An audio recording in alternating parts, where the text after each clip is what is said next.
सवाल है जी, क्या मूवीज़ और ड्रामों को अपलोड करके उनकी कमाई करना ये कैसा है? अलजवाब यौनिल वहाब बिस्मिल्लाहिर्रहमानिर्रहीम। ये उसूल है दीन इस्लाम का, हराम चीज़ के साथ कोई भी कमाई की जाए वो हराम है। मसलन आप शराब बेचें, ख़रीदो फ़रोख्त बंदा कर सकता है, लेकिन आप हराम चीज़ को ख़रीदेंगे, हराम चीज़ को फ़रोख्त करेंगे, सारा सिस्टम क्या है, हराम हो जाएगा।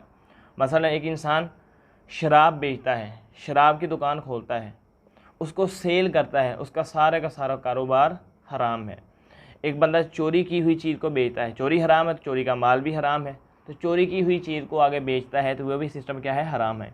इसी तरीके से लोगों ने जो ऐसे यूट्यूब पर चैनल बनाए हुए हैं जिन पर मूवीज़ अपलोड करते हैं, फिल्मों को अपलोड करते हैं, गानों को अपलोड करते हैं, ड्रामे चलाते हैं, तो उनसे व्यूज़ हासिल करके फिर उनकी कमाई खाते हैं, तो ये सारी चीज़ें हराम है। फिल्में, गाने, ड्रामे, तो इनकी कमाई भी हराम है। तो हलाल चीज़ों के साथ कमाई करें। वैसे यूट्यूब पे आप अच्छा मवाद शेयर कर सकते हैं, उससे आप कमा सकते हैं, लेकिन हराम चीज़ों से कमाई नहीं करेंगे। अल्लाह ताला से दुआ है, अल्लाह ताला हम सबको हराम से बचने की और हलाल तरीके के साथ कमाने की तौफीक अता फरमाए। अगर आपका कोई सवाल हो तो आप कमेंट सेक्शन में पूछ सकते हैं, इंशाअल्लाह मैं जवाब देने की ज़रूर कोशिश करूँगा।